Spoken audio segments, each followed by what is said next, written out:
মানে বললাম যে ভ্রুঙ্গামারী থানা যে ওসি রানিং যে ওসি আছে হ্যাঁ। হেলাল মাহমুদ, হুম। উনি ওই যে এসআই দিয়া ওই যে এসআই জাহিদ দিয়া লোক মুখে মানুষকে বলাইতেছে যে সাংবাদিক আনোয়ারের আব্বা কে আটক করব, নাশকতা মামলা দিব।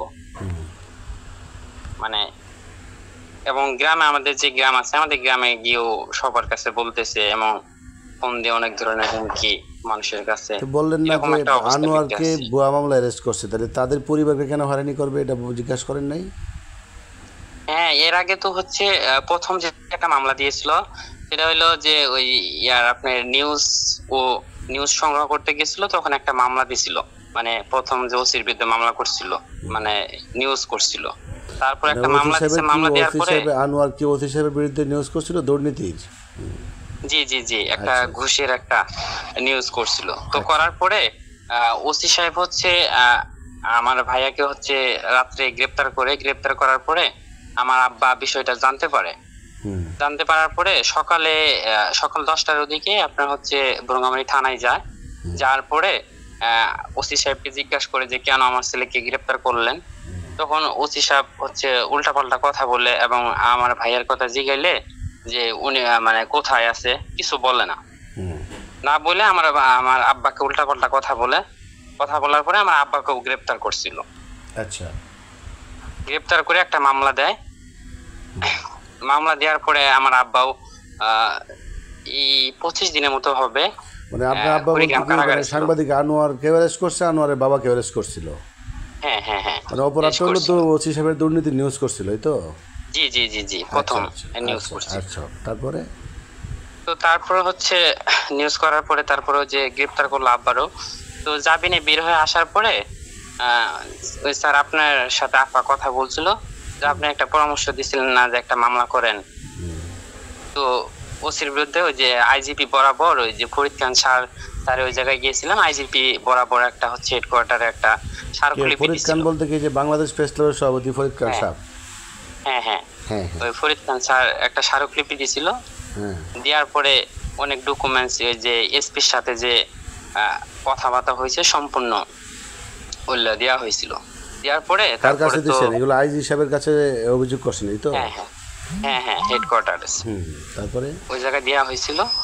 দেওয়ার পরে তারপরে ওনারা হচ্ছে তদন্ত পাঠাইছে এবং ওসির বিরুদ্ধে একটা মামলাও চলমান আছে। কি মামলা? অভিযোগ?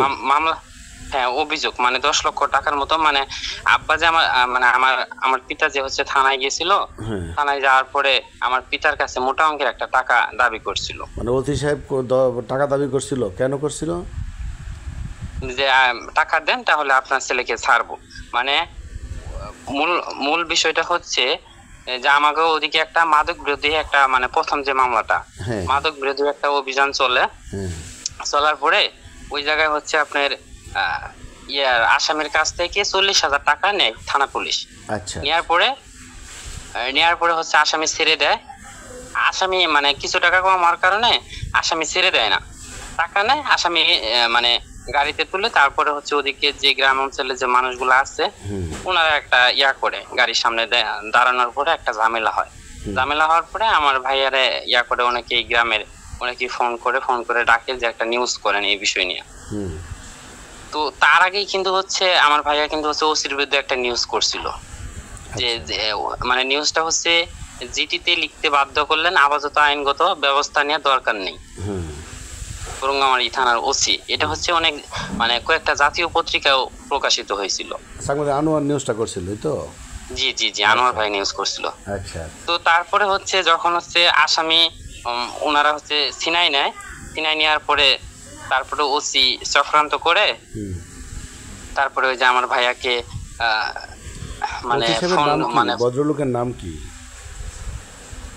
কোনটা? এই যে আগে যে ওসি ছিল, বর্তমান যে ওসি সাহেব আছেন ওনার নাম কি? এটা বর্তমান যে ওসি স্যার আছে সেটা নাম হচ্ছে হেলাল মাহমুদ। আর আগে যেটা ছিল সর্বপ্রথম যেটা ছিল সেটা হচ্ছে মনিরুল ইসলাম। আচ্ছা, তো এই ভদ্রলোক এখন কি করে? আপনাদেরকে কোনো হয়রানি করে? হ্যাঁ হ্যাঁ, ইনি তো বর্তমানে যে পরে যে 3টা মামলা দিল ইনি মামলা দিছে। মানে আগের ওসি তো হচ্ছে মামলা দেওয়ার পরে আমার আব্বাকে একটা মামলা দিছে এবং আমার ভাই একটা মামলা দিছে একটা। আচ্ছা দেওয়ার পরে ওই ওসি আব্বাকে যেদিন গ্রেপ্তার করছে সেদিনই মানে বদলি হয়ে অন্য জায়গায় চলে গেছে। আচ্ছা, মানে আপনার এমনি আপনার ভাই যে সাংবাদিক আনোয়ার, উনি কি কোনো রাজনীতি করতো? উনি রাজনীতি করতো 2018 সালে। 18 সালে হচ্ছে ছাত্রদলের সহসভাপতি ছিল। থাকার পরে তারপরে হচ্ছে কোন ইউনিয়নের? এটা চরভঙ্গামারি। আচ্ছা আচ্ছা, তারপরে?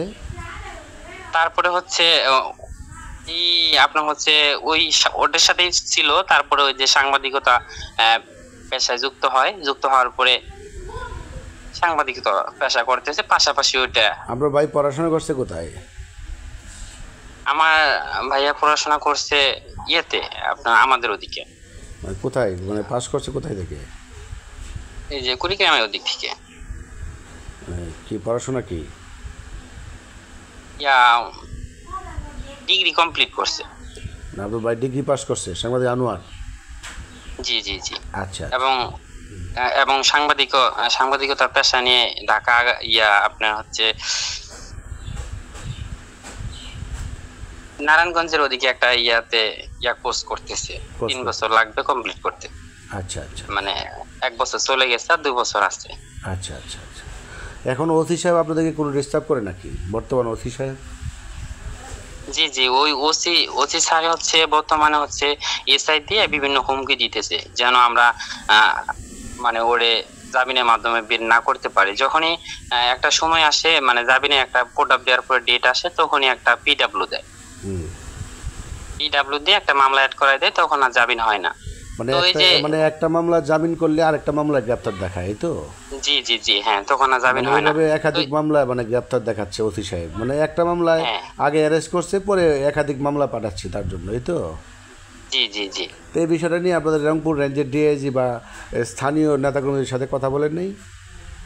হ্যাঁ, মানে এসপি তো, মানে মোট কথা হচ্ছে এসপি তো বিপক্ষে, তো এসপি সব হ্যান্ড ওভার করতেছে। এসপি কেন বিপক্ষে? এসপির সাথে হচ্ছে কথা বলছিল, মানে ওই যে ওসির বিরুদ্ধে যে একটা নিউজ করছিল, নিউজ করার পরে ওসি তো ওরে একটা মামলা দিছে। মামলা দেওয়ার পরে এই বিষয় নিয়ে ওসি মানে এসপির সাথে কথা বলছিল। তো এসপির সাথে যে কথাগুলো হয়েছিল মানে হোয়াটসঅ্যাপে, সেই কথাগুলা আইজিপি বরাবর হচ্ছে একটা স্মারকলিপি দেওয়া হয়েছিল, ওটার সাথে কপিগুলো প্রিন্ট করে দেওয়া হয়েছিল। তো এই জন্য এসপি রাগিত আছে। ও আচ্ছা আচ্ছা, যে কথাগুলো বলছিল এটি ওই যে আইজিবির কমপ্লেন ছেলে দিছিল, ওই তো? হ্যাঁ হ্যাঁ হ্যাঁ। আচ্ছা, এই জন্য এসপি সাহেব রাগ বেশি। এসপি সাহেব তো ভালো মানুষ, জানি। এই জন্য রাগ। আচ্ছা না, ওই জায়গায় তো মানে তেমন খারাপ কিছু বলে নাই। মানে ওসি যে মানে অপকর্মগুলো যে আপনার হচ্ছে যে ঘোষগুলো নিছে, এসআই যে ঘোষগুলো নিছে, সেই বিষয় নিয়ে বলছিল। আচ্ছা, এখনকার ওসি সাহেব তাহলে এখন মানে আপনার বাবাকে, আপনাকে আপনারা কি বাড়িতে থাকেন না? না, বাড়িতে তো থাকতে পারি না। বাড়িতে থাকলে ওই যে মানে বিভিন্ন হুমকি দিতেছে, কখন গ্রেপ্তার করে। এর আগে মানে আমার আব্বারে গ্রেপ্তার করছে কোনো মামলা ছাড়াই, গ্রেপ্তার করে 1 মাসের মতো জেলে ছিল। মানে ওসি সাহেবের কথা হলো যে তাকে আনোয়ারকে ধরছে, আপনারাও ধরবে, এই তো? ধরে ভুয়া মামলা দিবে। হ্যাঁ হ্যাঁ, মানে লোক মুখে বলতেছে ওর লাইফটা শেষ করে দিবে। আচ্ছা আচ্ছা, ও যেন বের হইতে না পারে। ওসি সাহেব বলে এটা না? জি জি জি। আপনি কত টাকা চাইছিল ওসি সাহেব আপনার আব্বার কাছে? আব্বার কাছে চাইছিল হচ্ছে আপনার 2.5 লাখ টাকার মতো চাইছিল। 2.5 লাখ টাকার মতো চাইছিল। তারপরে হচ্ছে একটা 10 লক্ষ টাকার একটা দেওয়া হয়েছিল, মামলা দেওয়া হয়েছিল। আচ্ছা, 2.5 লাখ টাকা চাইছিল যে এই টাকাটা দিলে আর আনোয়ারকে হয়রানি করবে না, এই তো? হ্যাঁ হ্যাঁ, হয়রানি করবে না, আর কোনো কিছু হবে না। ও আচ্ছা, টাকাটা তখন দিছিলেন না? টাকাটা তখন দেওয়া হয়েছিল, কিছু কিছু টাকা শর্ট ছিল, কারণ মানে ওই মুহূর্তে তো সব টাকা আর ম্যানেজ করা সম্ভব না। কত টাকা দিছিলেন তখন ওসি সাহেবকে আপনারা? মানে কত মনে দিছিল? আব্বা দিছিল, এই তো? হ্যাঁ, আমার আব্বা দিছিল। আচ্ছা আচ্ছা, যাই হোক, অসুবিধা নাই। হ্যাঁ, অসুবিধা নাই। মানে এবার যে হচ্ছে অপহরণ যে একটা প্রথম যে একটা মামলা দিছে, এটা সম্পূর্ণ ভুয়া। তো যে মামলা আরো 3 জনকে গ্রেপ্তার করছে, ও তো সিসটিভি যে একটা হোটেলে ছিল, মানে খাইতেছিল, তো ওই অবস্থায় গ্রেপ্তার করছে। তো ওর সাথে যে বাকি যে 3 জন ছিল, 3 জনে কিন্তু অলরেডি জামিন হয়ে গেছে, কিন্তু এর পিডব্লিউ দিয়ে বিভিন্ন মামলা দিতেছে এর।